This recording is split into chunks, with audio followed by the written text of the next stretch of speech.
오늘도 하나님의 사랑으로 충만하시기를 바랍니다. 안녕하세요. 오늘의 섬기는 건호양 목사입니다.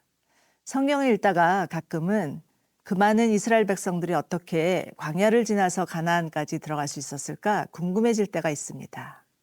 물론 하나님께서 구름 기둥, 불 기둥으로 인도하셨기에 갈 수 있었지만 공동체가 일사불란하게 움직인다는 것은 결코 쉬운 일이 아니었을 것입니다.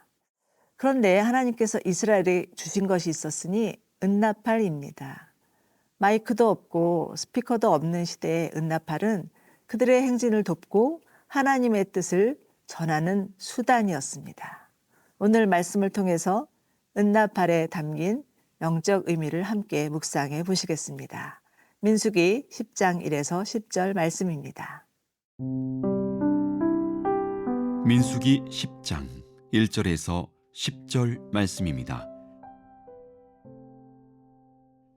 여호와께서 모세에게 말씀하여 이르시되 은나팔 둘을 만들되 두들겨 만들어서 그것으로 회중을 소집하며 진영을 출발하게 할 것이라. 나팔 두 개를 불 때는 온 회중이 회막문 앞에 모여서 네 개로 나올 것이요 하나만 불 때는 이스라엘의 천부장된 지휘관들이 모여서 네 개로 나올 것이며 너희가 그것을 크게 불 때는 동쪽 진영들이 행진할 것이며 두 번째로 크게 불 때는 남쪽 진영들이 행진할 것이라. 떠나려 할 때는 나팔 소리를 크게 불 것이며 또 회중을 모을 때도 나팔을 불 것이나 소리를 크게 내지 말며 그 나팔은 아론의 자손인 제사장들이 불지니 이는 너희 대대의 영원한 율례니라. 또 너희 땅에서 너희가 자기를 압박하는 대적을 치러 나갈 때에는 나팔을 크게 불지니 그리하면 너희 하나님 여호와가 너희를 기억하고 너희를 너희의 대적에게서 구원하시리라. 또 너희의 희락의 날과 너희가 정한 절기와 초하루에는 번제물을 드리고 화목제물을 드리며 나팔을 불라. 그로 말미암아 너희의 하나님이 너희를 기억하시리라. 나는 너희의 하나님 여호와니라. 하나님은 모세를 불러서 은나팔 두 개를 만들라고 명령을 하시는데요. 2절입니다. 은나팔 둘을 만들되 두들겨 만들어서 그것으로 회중을 소집하며 진영을 출발하게 할 것이라. 은나팔은 은을 두들겨서 만들어졌으며 주로 이스라엘 회중들을 소집하는 소집 신호나 또는 가나안을 향해 가는 진행 신호로 사용되었습니다. 3절부터는 은나팔의 사용 용도에 대한 말씀인데요. 은나팔 두 개를 불면 이스라엘의 모든 회중들이 회막 문 앞으로 모여야 했고 하나를 불 때에는 천부장된 지휘관들이 다 모여서 하나님께로 나아가야 했습니다. 함께 모여서 하나님을 예배하기 위해서 또는 하나님의 뜻을 전달하기 위한 지도자들의 소집이었던 것 같습니다. 그런데 행진할 때에는 나팔 소리를 크게 불면 동쪽 진영에 있는 지파들이 먼저 출발했고 두 번째로 크게 불면 남쪽 진영에 있는 지파가 행진해야 했습니다. 나머지 지파들도 나팔 소리를 듣고 순서대로 움직여야 했죠. 이처럼 은나팔은 이스라엘 공동체를 조직적으로 질서 있게 움직이게 하는 용도로 사용되었습니다. 또한 떠나려 할 때는 나팔 소리를 크게 불었는데 매우 힘찬 소리였고 간격을 두고 짧게 끊어서 연속적으로 내는 소리였습니다. 떠남을 각인시키기에 충분한 소리였죠. 또 회중을 모을 때는 작게 불어야 했는데 주로 하나님께 제사를 드리거나 절기를 지키기 위해서 또는 공동체의 거룩한 회합을 위하여서 부는 나팔 소리였습니다. 그러니 여러분, 광야에 있는 이스라엘 백성들을 한번 생각해 보십시오. 그 넓은 광야에서 울려 퍼지는 나팔 소리, 때로는 크게, 때로는 작게, 때로는 우렁차게, 때로는 고요하게 울리는 나팔 소리를 들으며 이들은 아마도 하나님의 살아계심과 보호하심, 아무리 황량한 광야라 할지라도 하나님 안에 있다는 평온함과 안정감을 느끼기도 하고 떠나야 한다는 긴박감과 긴장감을 가지고 살았을 것 같습니다. 그런데 이와 마찬가지로 우리에게도 하나님께서 들려주시는 나팔 소리가 있다는 것을 알고 계십니까? 하나님은 우리에게 말씀이라는 나팔을 주셨고 우리는 하나님의 말씀을 통해서 얼마든지 하나님의 뜻을 전달받을 수 있으며 하나님의 살아계심과 보호와 인도를 경험할 수 있습니다. 그러므로 우리에게 중요한 것은 날마다 하나님의 말씀에 귀를 기울이는 것이죠. 그래야 살 수 있습니다. 그리고 나팔은 반드시 제사장만 불어야 했는데 제사장들에게는 하나님의 뜻을 바르게 분별하고 정확하게 전달해야 하는 의무와 책임이 있었기 때문이죠. 그러므로 우리들은 왕 같은 제사장의 직분을 맡은 자로서 하나님의 말씀을 전해야 될 의무가 있으며 특히 하나님의 부르심을 받은 사역자들은 더욱 하나님의 말씀에 매진하여서 성도들에게 살아계신 하나님의 말씀을 먹여야 할 책임이 있습니다.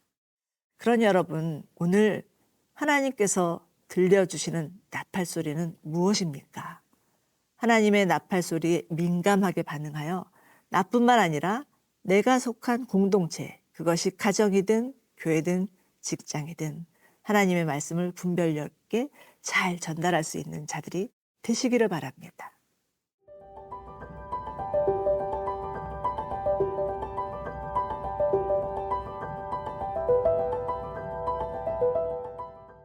이와 같이 하나님은 제사장들로 나팔을 불게 하여 이스라엘을 소집하기도 하시고 행진하게도 하시지만 또 전쟁을 위해서 나팔을 불라 하십니다. 9절을 보실까요? 또 너희 땅에서 너희가 자기를 압박하는 대적을 치러 나갈 때에는 나팔을 크게 불지니 그리하면 너희 하나님 여호와가 너희를 기억하고 너희를 너희의 대적에게서 구원하시리라. 앞으로 이스라엘 백성에게 남은 것은 가나안을 차지하기 위한 전쟁입니다. 가나안까지 가는 길목에서 그리고 가나안에 있는 7 족속들과 전쟁을 치러야 했죠. 하나님이 약속하신 땅이라고 해서 거저 주어지는 것이 아닙니다. 그러나 이들의 전쟁은 여호와의 전쟁, 거룩한 전쟁이었죠. 하나님께서 기억하신다 하는 표현은 하나님께서 마음에 품으신다는 뜻으로 이들의 간구를 들으시고 응답하신다는 뜻입니다. 그러므로 우리도 영적 전쟁의 순간마다 하나님을 신뢰하며 기도하여야 합니다. 하나님께서 반드시 승리케 하실 것이라는 믿음을 가져야죠. 마지막 단어인 구원하시리라 라는 구원하다라는 동사는 수동형으로 너희가 구원을 받을 것이다 라는 뜻으로 구원의 주체가 하나님이심을 말합니다. 즉 하나님께서 이미 승리하신 전쟁이라는 거죠. 그러므로 이스라엘은 대적을 치러 나갈 때마다 나팔을 크게 불어야 했습니다. 여호수아가 여리고성을 함락할 때에도 기드온이 미드안 족속과 싸울 때에도 모두 승리의 나팔을 불었던 것처럼 나팔을 크게 불어야 했습니다. 또한 나팔은 하나님께서 정하신 절기에도 불어야 했습니다. 10절인데요. 또 너희의 희락의 날과 너희가 정한 절기와 초하루에는 번제물을 드리고 화목제물을 드리며 나팔을 불라. 그로 말미암아 너희의 하나님이 너희를 기억하시리라. 나는 너희의 하나님 여호와니라. 여기서 희락의 날이란 어떤 특정한 날이 아니라 단지 기쁜 일로 기념될 만한 모든 날을 말합니다. 예를 들어서 언약궤를 운반한 날, 성전을 봉헌한 날, 전쟁에서 승리한 날 모두를 말하죠. 정한 절기란 하나님께서 지키라고 정해주신 날, 유월절, 무교절, 오순절, 장막절, 나팔절 같은 절기를 말하고 초하루는 매월 첫째 날을 말합니다. 이는 모두 하나님으로 기뻐하는 날이며 하나님이 행하신 일로 감사하는 날이죠. 전쟁과 같은 위협적인 상황에서만 아니라 평온의 날에도 제물을 드리며 나팔을 부는 것입니다. 그리하면 하나님께서 이들의 제사를 받으시고 이들을 기억하시겠다고 약속하십니다. 사랑하는 여러분, 하나님은 언제든 당신의 백성들이 하나님께 나아가 기도하는 것을 기뻐하십니다. 그러므로 우리는 어려운 문제가 있을 때만 기도하는 것이 아니라 기쁨의 순간에도 하나님을 향한 감사의 기도를 잃지 말아야 합니다. 기쁠 때나 슬플 때나, 좋은 일이 있을 때나 힘든 일이 있을 때나 언제나 하나님을 바라며 기도의 나팔을 불어야 하는 것이죠.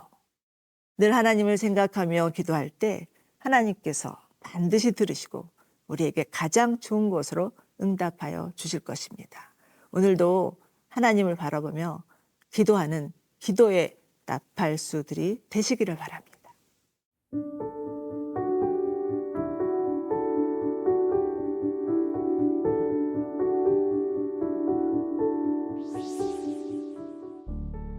언제나 우리에게 말씀하시는 하나님, 하나님의 나팔 소리에 귀를 기울이게 하시고 민감하게 하나님을 따르는 자들 되게 하여 주옵소서. 위급할 때만 아니라 기쁨의 순간에도 기도를 잃지 않게 하시고 늘 간구함으로 하나님의 얼굴을 베옵는 거룩한 은혜가 있게 하여 주시옵소서. 예수님의 이름으로 기도드리옵나이다. 아멘.